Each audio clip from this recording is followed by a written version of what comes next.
This tutorial shows you how to open Notepad in your system.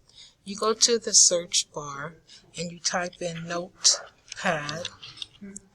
The app pops up. You click on the app and the Notepad has popped up. You can type in a simple message.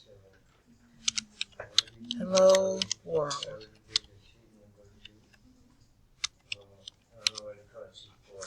You could then save this to your drive and you will hit save or save as. I'll just say save.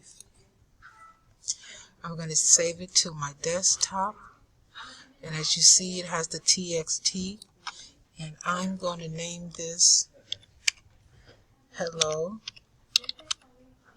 World. Hit save. You could close. If you go to your desktop, you should see